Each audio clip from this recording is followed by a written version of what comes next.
38 টুকরা হার পাওয়া যায়। এটা পাওয়া যায় আবার সাভার থানার আপনার আশুলিয়া মডেল টাউন, যেটা আমিন হাউজিংয়ের কাশবনের ভিতরে। টি শার্ট এবং জিন্স দেখে শনাক্ত করেন এটা তার ছেলে। অটোরিকশা যেহেতু ছিনতাই হয়ে গেছে, এই ধরনের কোনো লোক এর সাথে সংযুক্ত থাকতে পারে। এই কঙ্কালে পাওয়া গিয়েছিল 38 টুকরা, সেটা হচ্ছে আশুলিয়া থানায় প্রথমে ভিকটিমের একটা জিডি হয়েছিল, নিখোঁজ জিডি, সেটা হচ্ছিল 29শে সেপ্টেম্বর। নাম হচ্ছে মিলন হোসেন, বয়স 15।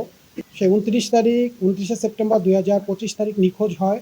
নিখোঁজ হওয়ার পরবর্তীতে তার মা পরের দিন 30 তারিখ আশুলিয়া থানায় একটা জিডি করে, যেহেতু তাকে এবং তার অটোরিকশা পাওয়া যাচ্ছিল না। পরবর্তীতে দীর্ঘদিন যাওয়ার পরও যেহেতু তার কোনো হদিস পাওয়া যাচ্ছিল না, আশুলিয়া থানায় একটা নিয়মিত অপহরণ মামলা রুজু হয়। সেটা হচ্ছে নভেম্বরের 18 তারিখ, এবং এর সাথে একটা চুরির ধারা সংযুক্ত হয়, যেহেতু সে ব্যক্তিও নিখোঁজ ছিল এবং তার সাথে সেই অটোরিকশাটাও নিখোঁজ ছিল। এটা আশুলিয়া মডেল থানায় মামলাটা রুজু হলো। মামলাটা রহস্য উদ্ঘাটন করা সম্ভব হচ্ছিল না, নিখোঁজ ব্যক্তিকে পাওয়া যাচ্ছিল না। এরই ধারাবাহিকতায় গত বছরের 1 ডিসেম্বর 38 টুকরা হার পাওয়া যায়। এটা পাওয়া যায় আবার সাভার থানার আপনার আশুলিয়া মডেল টাউন, যেটা আমিন হাউজিংয়ের কাশবনের ভিতরে। এখানকার লোকজন ওখানে 38 টুকরা হার এবং কিছু পরিহিত জামা কাপড়, জিন্স আর ছিল টি শার্ট, এটা দেখে সাভার থানায় খবর দেয়, যেখানে একটা অজ্ঞাতনামা ব্যক্তির 38 টুকরা হার পড়ে আছে।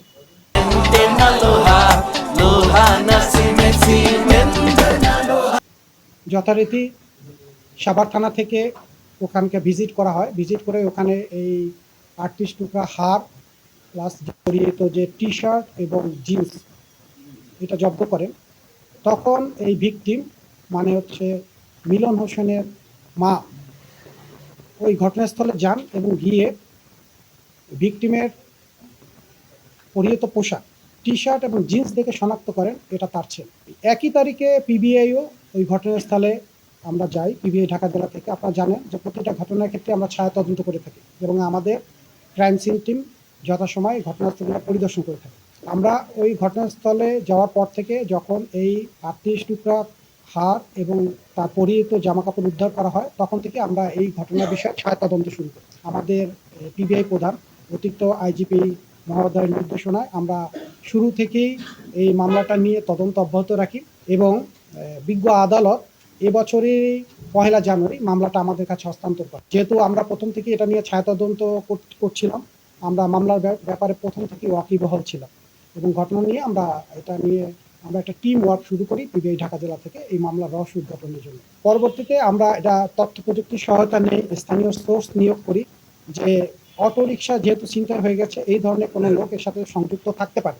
এক্ষেত্রে আমরা বিভিন্ন জেলায় অভিযান পরিচালনা করি, কিন্তু পরবর্তীতে বিশ্লেষণের মাধ্যমে আমরা এক ব্যক্তিকে ধরতে হয়, তার নাম হচ্ছে রনি মিয়া। এই রনি মিয়াকে আমরা গ্রেপ্তার করি গত 16ই জানুয়ারি রাতে। আমরা গ্রেপ্তার করি আশুলিয়া